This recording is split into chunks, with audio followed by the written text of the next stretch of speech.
Hello guys, welcome back to my channel. কেমন আছো তোমরা সবাই? আশা করছি ভালো আছো। আমিও খুব ভালো আছি। আর প্রথমেই তোমাদের বলি, সুমিস ব্লগে অনেক অনেক অনেক স্বাগত। যারা আমার ভিডিওটা দেখছো তাদেরকে আমার অসংখ্য ধন্যবাদ। আর যারা নতুন তারা চ্যানেলটাকে সাবস্ক্রাইব করে আমার পাশে থেকো, সাথে থেকো, আমাকে প্রচুর সাপোর্ট করো, কারণ তোমাদের সাপোর্ট কিন্তু আমার খুব দরকার। তো আজকে টাইটেল আর থাম্বনেল দেখে তোমরা বুঝেই গেছো যে আমি কি বানাবো। তো হ্যাঁ, আজকে আমি কাঁকড়া রান্না করব। কাঁকড়া রান্নাটা কোনো নতুন রেসিপি নয়, কিন্তু আমি যেভাবে রান্না করি সেটাই আজ তোমাদের সাথে শেয়ার করব। আর এই রেসিপিটা দেখে কার কার জিভে জল আসছে সেটাও কিন্তু অবশ্য জানিও, কমেন্ট করতে ভুলো না। তো চলো, আমি এই রেসিপিটা বানানোর জন্য কি কি জিনিস নিয়েছি আগে সেই জিনিসগুলো দেখে নিই।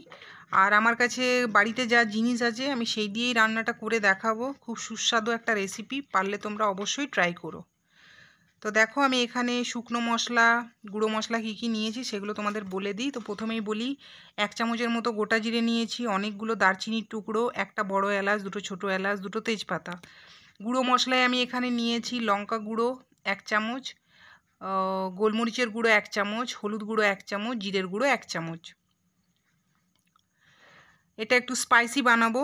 ঝালটা তোমরা তোমাদের আন্দাজ অনুযায়ী তোমরা দিও, কম বেশি করে নিও। এখানে 4টে বড় বড় পেঁয়াজের টুকরো দেখছো, 10-12টার মতো রসুন আছে, আর 1 ইঞ্চির মতো আদার টুকরো আছে। তো এটা মিক্সিতে বেটে নেবো। এই 3টে একসাথেই বাটবো, আলাদা আলাদা করে বাটার দরকার নেই, একসাথেই বাটবো। এখানে একটা মিডিয়াম সাইজের পেঁয়াজ, সেটাকে আমি কুচি করে রেখেছি। আর এখানে দুটো মিডিয়াম সাইজের টমেটো, সেটাও আমি কেটে রেখেছি। তো এটা আমি মশলা বেটে নেবো এটা, পেঁয়াজটা আর টমেটোটা। তো মেন জিনিসে চলে আসি। তো আজকের যে আমি রান্নাটা করছি কাঁকড়াটা, এটা পুরোটাই কিন্তু আমার মেয়ের ডিমান্ড, কারণ আমার মেয়ে কাঁকড়া খেতে খুবই ভালোবাসে। তাই অনেক দিন ধরে বলছিল, মা একটু কাঁকড়া রান্না করো রান্না করো।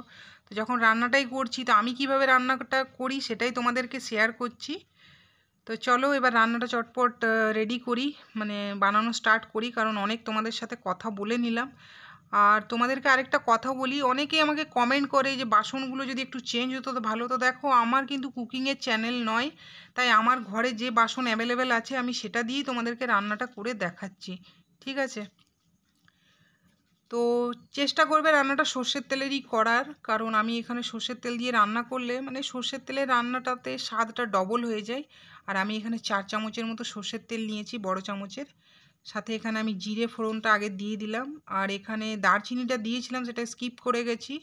তাই তোমরা দেখতেও পাচ্ছ তেলের মধ্যে বড় বড় দারচিনিগুলো। দুটো তেজপাতা, এটা দিয়ে একটুখানি নাড়াচাড়া করব, খুব সুন্দর একটা সেন্ট বেরোবে, ততক্ষণ পর্যন্ত একটু নাড়াচাড়া করব। আর 2 নম্বর হচ্ছে, যখন রান্নাটা করবে খুব সাবধানে করো, কারণ আমার হাতে তেল ছিটে গেছিলো।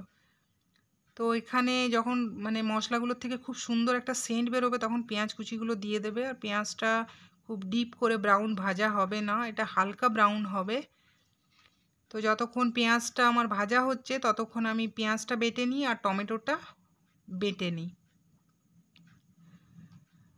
তো যে বড় বড় পেঁয়াজের টুকরোগুলো দেখেছিলে, ওটাকে আমি আরেকটু ছোট করে কেটে নিলাম, কারণ আমার বাটতে তাহলে সুবিধা হবে। আর এর মধ্যে আমি দিয়ে দিলাম আদাটা, রসুনটা, এগুলো সব একসাথে দিয়েই বেটে নেব, আলাদা করে বাটার কোনো রকম দরকার নেই। তো এই মশলাটা দেখো আমার পেশা হয়ে গেছে। আর পেঁয়াজের আঁচটা আমি একদম কিন্তু কম করে রেখেছি, নাহলে পেঁয়াজটা পুড়ে যাওয়ার সম্ভাবনা থাকবে।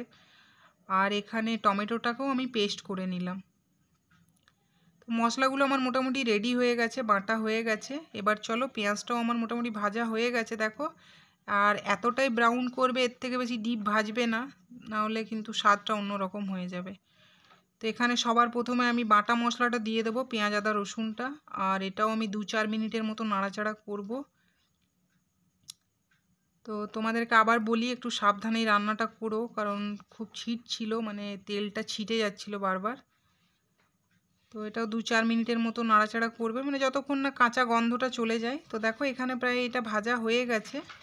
আর এর মধ্যে কিন্তু এখন আমি নুন দিইনি, এইরকমই এটা প্লেন ভাজা হচ্ছে। তো চলো এবার এক এক করে সব মশলাগুলো অ্যাড করি। প্রথমে আমি এখানে টমেটোটা দিয়ে দিলাম, আর টমেটোটা দিয়েও 2-4 মিনিটের মতো নাড়াচাড়া করব, যতক্ষণ না কাঁচা গন্ধটা ওর চলে যায়। এই রেসিপিটা একবার অবশ্যই বানিও, আর খেয়ে আমাকে অবশ্যই কমেন্ট করো যে রান্নাটা তোমাদের কেমন লেগেছে। তো আমার ক্যামেরা কোয়ালিটি অতটা ভালো না, সেটাও আমি জানি। তো গাইজ, তোমরা যদি আমাকে সাপোর্ট করো, হয়তো আমি এর থেকেও বেটার ক্যামেরা কোয়ালিটি বা ভালো একটা ফোন কিনতে পারবো। তো আমার কাছে এখন যেটা আছে আমি সেটা দিয়ে আপ্রাণ চেষ্টা চালাচ্ছি যে আমার যদি কোনো একটা ভিডিও ভাইরাল হয়ে যায় তাহলে খুব ভালো, কিন্তু প্রচুর আমি পরিশ্রম করে যাচ্ছি, এটাই শুধু বলবো তোমাদের। তো এখানে দেখো মশলাটা প্রায় আমার ফ্রাই হয়ে গেছে, মানে ভাজা হয়ে গেছে।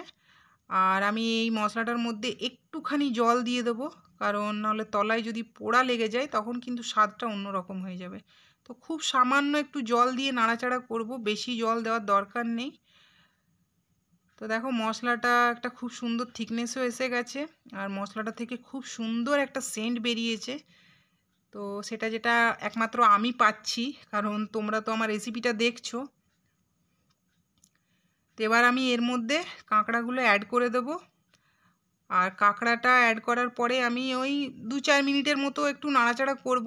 আর হ্যাঁ, এখানে একটা কথা তোমাদের বলি, অনেকে কিন্তু কাঁকড়াটা আবার ভেজে রান্না করে, কিন্তু আমি ভেজে টেজে রাখিনি। আর তোমরা হয়তো অনেকে ভাববে বা অনেকে হয়তো বলতে পারো যে তাহলে কাঁচা গন্ধ বেরোবে। না, একদমই না, কোনো রকম গন্ধ বেরোবে না কাঁচা। এটা মানে যখন মশলাটা দিয়ে যখন ভালো করে নাড়াচাড়া করে মাখাবে বা একটুখানি কষিয়ে নেবে, তখন এর এক একটা মানে কোণাতে মশলাটা ঢুকে যাবে, আর কোনো রকম কাঁচা গন্ধ থাকবে না। এখানে ক্যামেরাটা আমার একটুখানি নড়ে গেল, কারণ আমি যখনই তোমাদের সাথে কোনো রকম রেসিপি শেয়ার করি আমি এক হাতে ক্যামেরা ধরি আর এক হাতে তোমাদেরকে রেসিপিগুলো দেখাই। আর কারণ আমার তো মেয়ে স্কুলে চলে যায়, মা অফিসে বেরিয়ে যায়, তাই ক্যামেরা ধরার মতো তো আমার লোক নেই। আর আমার যে স্ট্যান্ড আছে ওই স্ট্যান্ডে ক্যামেরা রেখে মানে রেসিপিগুলো বানানো একটু অসুবিধা হয়। তো দেখো ক্র্যাবটা মোটামুটি মানে কাঁকড়াটা মোটামুটি আমার হয়ে গেছে। এর মধ্যে জল অ্যাড করে দিলাম, আর একটু জল দেব। জল দিয়ে এটা একটা ঢাকা দিয়ে মানে ওই 4-5 মিনিটের মতো রান্না করব, কারণ কাঁকড়া সেদ্ধ হতে বেশিক্ষণ সময় লাগে না। আর দেখো প্রায় তোমাদের সাথে গল্প করতে করতে আমার কিন্তু কাঁকড়াটা রান্নাই হয়ে গেল। আর গ্রেভিটা তোমাদের বলি, তোমরা চাইলে মশলাটাকে আরেকটু বাড়িয়ে নিতে পারো। যদি মশলার পরিমাণটা একটু বাড়িয়ে নাও তাহলে গ্রেভিটা কম বেশি হয়ে যাবে। তো দেখো ফাইনাল লুক হচ্ছে এটা কাঁকড়ার। তোমাদের কেমন লাগলো রেসিপিটা অবশ্যই জানিও। ভিডিওটা ভালো লাগলে প্রচুর প্রচুর প্রচুর শেয়ার করো, সাপোর্ট করো আমাকে। তোমাদের সাপোর্ট আমার অনেক দরকার, ঠিক আছে? প্রচুর পরিশ্রম করে যাচ্ছি শুধু তোমাদের ভালোবাসা সাপোর্ট পাওয়ার জন্য। আজকে যত দূরই আমি এগিয়েছি তোমাদের সাপোর্টে, তোমাদের ভালোবাসায়। তাই বন্ধুরা তোমরা আমাকে আরেকটু সাপোর্ট করো, এটাই বলছি বারবার। প্রত্যেকটা ভিডিওতে লাইভে আমি একই কথা বলি। আর থ্যাংক ইউ ফর ওয়াচিং। চলো দেখা হচ্ছে নেক্সট ভিডিওতে।